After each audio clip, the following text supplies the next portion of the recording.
ਤੇ ਰੂਪਾਲੀ ਜੀ being a woman ਹੁਣ ਆਪਾਂ ਦੇਖ ਰਹੇ ਹਾਂ ਵੀ ਹੁਣ ਖਾਸ ਕਰਕੇ ਜਿਹੜੇ ਪੰਜਾਬੀ ਗਾਇਕੀ ਦੇ ਵਿੱਚ ਔਰਤਾਂ ਦਾ ਜਿਹੜਾ ਹੁਣ ਜ਼ਿਆਦਾ ਚੱਲਣ ਜਿਹੜਾ ਜ਼ਿਆਦਾ ਵਧਿਆ ਵਿੱਚ ਜੇ ਬਿਲਕੁਲ ਜਿਹੜਾ ਆ ਘਟ ਵੀ ਗਿਆ ਸੀ ਪਹਿਲੋਂ ਕੁਝ ਚੁਣਿੰਦਾ ਜਿਹੜੇ ਹੁੰਦੇ ਸੀਗੇ ਰਿਸਪੈਕਟ ਵੀ ਬਿਲਕੁਲ ਵਧੀਆ ਸੋ ਤੁਹਾਨੂੰ ਹੁਣ ਕਿਦਾਂ ਲੱਗਾ ਤੁਹਾਨੂੰ ਕਿੰਨੀ ਸਪੋਰਟ ਜਿਹੜੀ ਤੁਸੀਂ ਪਰ ਮਿਊਜ਼ਿਕ ਦੇ ਵਿੱਚ ਹੀ ਤਾਂ ਐਮਏ ਨਾਲ ਕੀਤੀ ਸੀਗੀ ਸੋ ਇਸ ਪਾਸੇ ਨੂੰ ਜਾਣਾ ਨਹੀਂ ਤਾਂ ਘਰਦਿਆਂ ਨੂੰ ਹੁੰਦਾ ਵੀ ਚੱਲ ਕੋਈ ਨਹੀਂ ਟੀਚਰ ਬਣ ਜਾਓ ਬੜਾ ਵਧੀਆ ਕੰਮ ਆ ਵੀ ਸਾਰਾ ਕੁਝ ਚੱਲੀ ਜਾਂਦਾ ਸੋ ਕਿਦਾਂ ਦਾ ਤੁਹਾਨੂੰ ਮਹਿਸੂਸ ਹੋ ਰਿਹਾ ਸੀ ਉਦੋਂ ਕਿਦਾਂ ਦੀ ਕਿੰਨੀ ਸਪੋਰਟ ਸੀਗੀ ਮੈਨੂੰ ਆਪਣੇ ਪੇਰੈਂਟਸ ਵੱਲੋਂ ਪ੍ਰੋਪਰ ਪੂਰੀ ਸਪੋਰਟ ਮਿਲੀ ਆ ਮੇਰੇ ਡੈਡ ਨੇ ਮੈਨੂੰ ਇੰਨਾ ਕੁ ਜ਼ਿਆਦਾ ਸਪੋਰਟ ਕੀਤਾ ਹੈ ਨਾ ਉਹਨਾਂ ਨੂੰ ਐਕਚੁਅਲੀ ਗਾਉਣ ਦਾ ਇੰਨਾ ਸ਼ੌਂਕ ਸੀਗਾ ਉਹ ਗਜ਼ਲਾਂ ਗਾਉਂਦੇ ਸੀਗੇ ਤੇ ਉਹ ਚਾਹੁੰਦੇ ਸੀਗੇ ਕਿ ਜੇ ਮੈਂ ਇੱਕ ਸਿੰਗਰ ਮੈਂ ਨਹੀਂ ਬਣ ਸਕਿਆ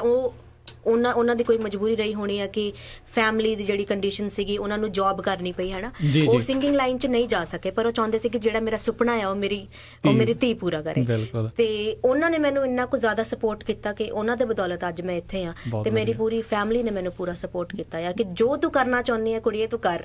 ਖੁੱਲੀ ਛੋਟਾ ਤੇ ਪੂਰਾ ਸਪੋਰਟ ਵੈਰੀ ਗੁੱਡ ਬਹੁਤ ਚੰਗੀ ਗੱਲ ਆ ਜੀ ਇਹ ਸਪੋਰਟ ਦੀ ਮੈਂ ਕਹੂੰਗਾ ਵੀ ਬਹੁਤ ਜ਼ਰੂਰਤ ਆ ਹਰ ਫੈਮਿਲੀ 'ਚ ਜਿੰਨੀਆਂ ਵੀ ਕੁੜੀਆਂ ਆ ਮੈਂ ਤੇ ਇਹੀ ਦਰਖਾਸਤ ਕਰਾਂਗੀ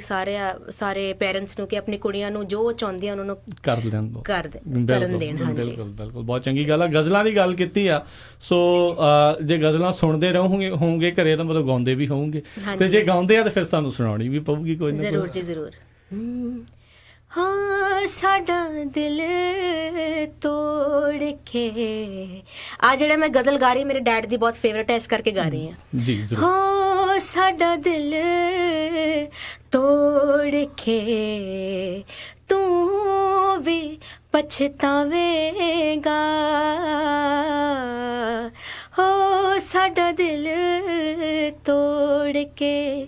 ਤੂੰ ਵੀ ਪਛਤਾਵੇਂਗਾ ਹੋ ਜਦੋਂ ਸਾਡੀ ਯਾਦ ਆਈ ਹੋ ਜਦੋਂ ਸਾਡੀ ਯਾਦ ਆਈ ਫੇਰ ਕਿੱਥੇ ਜਾਵੇਂਗਾ ਹੋ ਸਾਡਾ ਦਿਲ ਤੋੜ ਕੇ ਕਿਆ ਬਾਤ